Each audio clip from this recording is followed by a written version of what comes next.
Hey, how we doing today, folks? It's me again, Shannon Fox here, Devoted Patriots 2 channel. I got several clips I want to bring to y'all today, some things that have been going on over the last couple of days, including a clip from the Ted Cruz Colin Aldred debate that happened last night here in Texas.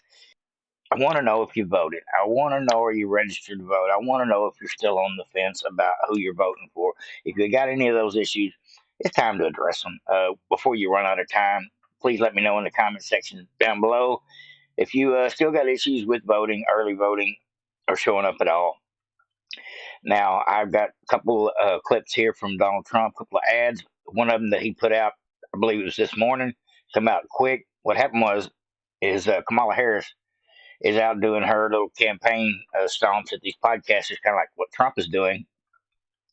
And she went on Charlemagne the God, who I don't like the channel, but she went on Charlemagne the God's channel. I think this is the second time she's been on there. And he asked her a few hardball questions for a fact. And Trump cut up one or two of the questions, just right quick, threw it into it, made a quick ad out of it. I thought it was glorious. I'm going to share that with y'all.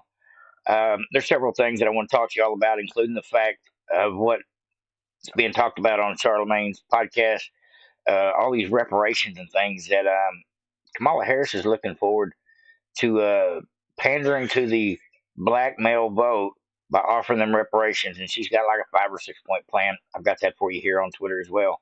But let's go ahead and get into it before I get ahead of myself.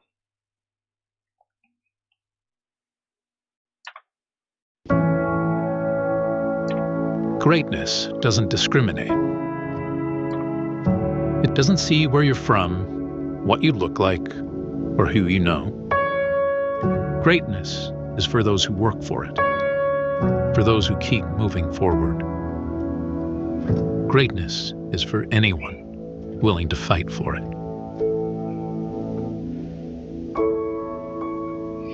I just love that little clip, folks. Uh-oh. All right, here we go with the part of the Charlemagne the God interview, otherwise known as a Trump ad. Supports taxpayer-funded sex changes for prisoners. Surgery. For prisoners. For prisoners. Every transgender inmate in the prison system would have access. Hell no, I don't want my taxpayer dollars going to that. Kamala supports transgender sex changes in jail with our money. Kamala even supports letting biological men compete against our girls in their sports. Kamala is for they, them. President Trump is for you. I'm Donald J. Trump, and I approve this message. Wow. That was quick on the money, folks. What do you think? Kamala was the first to help pay for a prisoner's sex change. The power that I had, I used it in a way that was about pushing for the movement, frankly, and the agenda. Kamala's agenda is they, them, not you. I'm Donald J. Trump, and I approve this message. Damn. Let's listen to that again. He murdered a father of 3, sentenced to life in prison. Kamala Harris pushed to use tax dollars to pay for his sex change. I made sure that they changed the policy so that every transgender inmate would have access. It sounds insane because it is insane. Kamala was the first to help pay for a prisoner's sex change. The power that I had, I used it in a way that was about pushing for the movement, frankly, and the agenda. Kamala's agenda is they, them, not you. I'm Donald J. Trump, and I approve this message. Well, there it is, folks. The word right out of her mouth. She cannot deny it. Now, since all this has happened, Charlemagne the God asked Kamala Harris about reparations as well in that interview. This is what has been put out as of this morning, I believe it was. Black men deserve a president who cares about making their lives better. So her pandering to the black population, I guess, is only dedicated towards the men at this point. Country is in crisis. We don't need 4 more years of...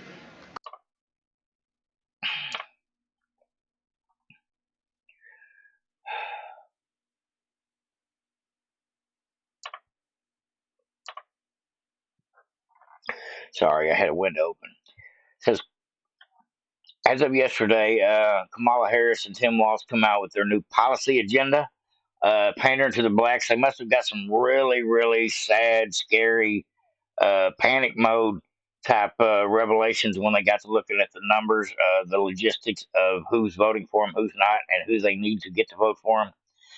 because they put this out. It's provided 1 million loans that are fully forgivable up to $20,000 for black entrepreneurs and others to start up a business.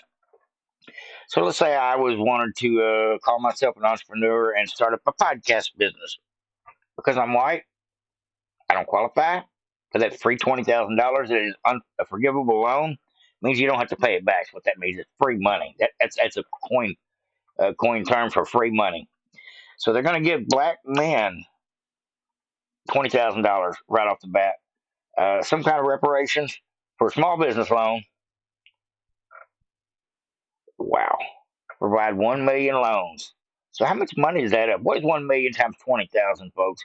Somebody do the math for me. Tell me what that is. That's what. Ooh, it sounds like a whole lot of money. Support the education, training, and mentorship programs that lead to good paying jobs for black men, including pathways to become teachers. I believe in supporting education, training, and mentorship programs. I don't have a problem with that. But that lead to good paying jobs for black men. See, there's my problem. What about mentorship programs for all impoverished children in every city? What about the Mexicans? What about the blacks? What about the whites? What about the people that are mixed nationality? Where do they fit in this equation? Here's the next one.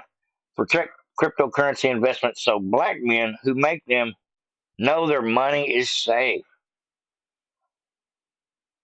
So black men who make them know their money is safe. So black men that obviously play with cryptocurrency and use that as their means of playing the stock market, they need to be protected. She's gonna make sure that happens. Wow. I think she's calling them stupid. Just my assumption there. Why would this not apply to every other race? Do black men not have the same qualifications to understand? Is that what she's implying? I don't want to go down that road, but it's what it sounds like. Launch a national health initiative focused on the illnesses that disproportionately impact black men. National Health Initiative. That sounds like free medical. Focused on the illness that is disproportionately impacting black men. Meaning they want to spend money to do these crazy studies, focus group studies, where people do surveys about why black men are more affected by pollution versus white men, or something of that nature. That's about spending more money uh, for them. Sounds like something good. Doesn't sound so good to me. I think the end result is more spending plans. Here's the kicker right here. Legalize recreational marijuana and create opportunities for black Americans to succeed in this new industry. Now, if that is not pandering to the black voters or to voters in general, this is crazy. She wants to legalize recreational marijuana, which I don't have a problem with legalizing marijuana. Some states have done it, some states have not. Some of them have decriminalized it, made medical marijuana available. Every state's got their own set of rules, depending on the state's choosing. I think that's the way it should be. She wants to do it on a federal level. She wants to legalize recreational marijuana and create opportunities for the black Americans to succeed as drug dealers. So is that part of that? Maybe she wants to give $1,020,000 loans to black entrepreneurs that want to grow some weed, or maybe want to set up a weed store, a dispensary. This sounds pretty fishy, folks, and it sounds very racist if you ask me. I know that's not a good word for YouTube and everything, but these are about the craziest, most one-sided, uh, lopsided set of plans that only cater to, as you see right here, black men. What about young black men? What about old black men? What about black women? What about the white? What about the brown? What about everybody else that doesn't fall into these three stereotypes? It's aggravating, folks, but this is Harris and Walsh trying to get out the vote. They must realize how bad they're losing. They are doing everything they can. They're pulling out all the stops. They've done everything but call Trump the Antichrist, and I'm waiting for that to happen. That ought to be next. After Kamala Harris has made her statements about reparations and Barack Obama's made his statements about black guys are misogynist if they don't vote for uh, the black woman, and a lot of backlash has been done on that. We'll go ahead and listen to a couple of professionals right here. We got, I think this is Larry Kudlow. Here we last go. week when Barack Obama descended from Martha's Vineyard to then wag his finger at black men and blame them for not voting for Kamala Harris because she's a woman. I think that's absolutely insulting to people like me. This is not about identity politics. This is about voting for the right person that's going to help out your pocketbook, not about voting for them because of the color of their skin. And what black men now realize is that it was better under President Trump than it is under Kamala Harris. And people like Barack Obama that spends his time mostly around the white Hollywood liberal elites have absolutely no idea what it's like to buy groceries and put gas in his car and live in an economy like this. So therefore, they get to come down and wag their finger at us, but we aren't paying attention to that anymore because we have to live with the disaster that we've seen for the past 4 years. And furthermore, Larry, I don't want anybody voting for anybody based on the color of their skin. I am a congressman in a white majority district. They're not voting for me because I'm black. They're voting for me because of my conservative values and how I feel about this country, my acumen, my education, and my service. That's what this needs to be about. Let's cut the race out. Let's cut out all the pandering to the black community, and let's get down to brass tacks. It is about the border. It is about the economy. It is about our safety. And that doesn't impact just young black men or young white men or Hispanic men. It impacts every single demographic in this country. That's what we're fighting for. Well, there. Dang, that was pretty good. I like that. It's not about black or white. It's about good versus evil at this point. And people playing the race card at this point, trying to cater to certain demographics for their voter base, that's just so wrong. Try to reach everybody. It's a better answer. It doesn't look so phony. Now I've got a couple more clips here I want to bring to y'all today.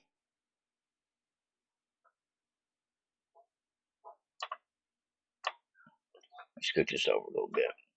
Another one of these great clips from Donald J. Trump today, folks. Yeah, I am radical. We need to get radical about what we are doing and take it seriously. As President of the United States, I am prepared to get rid of the filibuster to pass a Green New Deal. There's no question I'm in favor of banning fracking.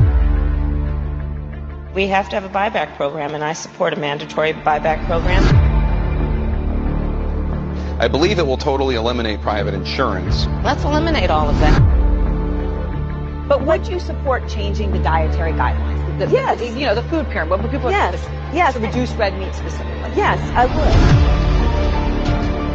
would. Raise your hand if your government plan would provide coverage for undocumented immigrants. Where do you stand on defund the police? This whole movement is about rightly saying we need to take a look at these budgets. Harris asserted that ICE is perceived as the modern-day Ku Klux Klan. Are you aware that there's a perception? I see no. Are you aware that there's a perception? That puts ICE in the same category as the KKK. Is that what you're asking me? I see no parallel. I'm not finished. I see none. And yeah, I am radical. We need to get radical about what we are doing. Folks, that's a lot to soak in just on a handful of her policies right there. If you have any Democrat friends, show them this video, show them this segment, show them this clip, if nothing else. This sums up Kamala Harris in a nutshell with words out of her mouth directly. It's a tell-all, and I'm glad to see Trump putting it out in his advertisements and his ads. I'd like to see this on mainstream television. I don't think I will, but I'd love to see this on ABC, NBC, or CBS run in between the normal news broadcast as the commercials. Probably not going to happen, but I am seeing a lot of Kamala Harris and Colin Aldred commercials over the last several days. They're definitely spending some money trying to get out the vote. We're down to the last less than 20 days, and it's getting desperate for the left, and it's obvious to me. To go, I'm not Donald Trump.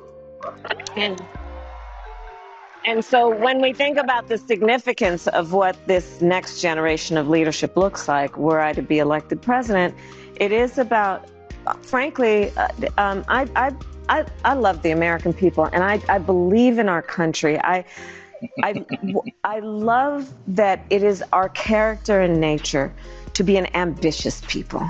You know, we have aspirations, we have dreams, we have incredible work ethic, and I just believe that we can create and build upon the success we've achieved in a way that we continue to grow opportunity. And what you just said is one of the most insanely idiotic things I have ever heard.